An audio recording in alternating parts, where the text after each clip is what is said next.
We've been doing a church search essentially since we met. We both grew up Catholic, tried to get back into that when we started dating, and ended up at a church in Oak Brook.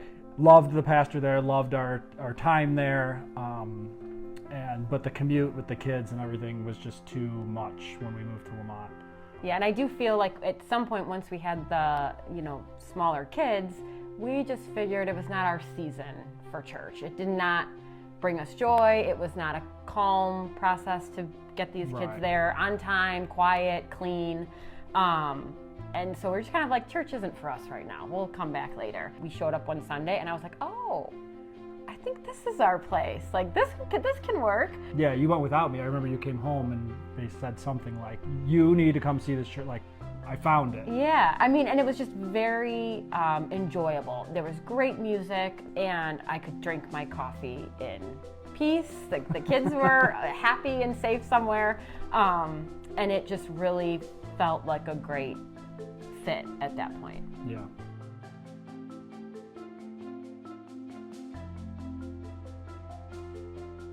Early on in our attending Christ community, I often attended alone. I woke up one morning, the baby was a newborn, and I was like, oh, I got this. It's Sunday morning, Mass is at 9:30, the baby naps at 9:30. This is perfect. I'm gonna take them all, I'm gonna enjoy my coffee, and I'm gonna hold this sleeping baby. It's gonna be great. And I was like, I am an awesome mom. I can do this. So we get there, I get there with all the kids, and the day did not go just as planned. The baby did not sleep, he was fussy, I was in the back lobby, pacing back and forth, rocking, shushing, I'm sweating. Lizzie wouldn't go into the classroom. Lizzie refused to go into the nursery, so I also had a toddler who was knocking down my coffee. It's spilling on the gym floor. It was an absolute disaster. We were late, I'm sure. It was terrible. And the whole time I'm sitting there like, why did I do this? I did not have to come here. I didn't even want to come. Like, what are we doing here? No one's getting anything out of this. I can't hear. The people next to me can't hear. It was really, really bad. And everyone was very kind, by the way. No one was like shushing us. But so I'm feeling very defeated by the time service was over. And we go to walk out and someone literally walked up to me. Clearly they had been watching me losing my mind for the last hour. They came up to me and they literally handed me a loaf of bread. And they said, we are so glad you're here. It looks like you could use a loaf of bread. And truthfully, Rob had been gone for probably a week at that point. I literally and figuratively needed a loaf of bread. I needed someone to reach out and be like, you are meant to be here. We're glad you're here.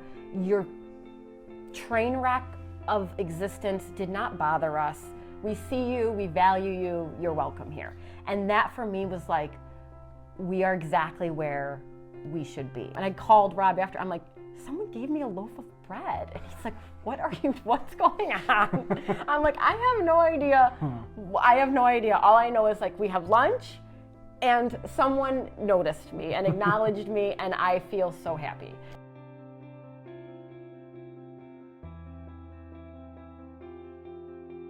Christ Community makes it easy. The parts of it that are hard, Christ Community made easier. I walk in and I feel welcome. I don't feel like I'm a bother, which would be the biggest barrier for me into going into a place of and worship. We often are a bother when we walk in. Yes, we are a bother. We are loud and cranky and hungry and it's not good.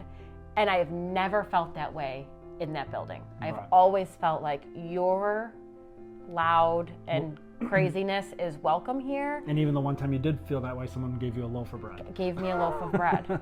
I left with lunch.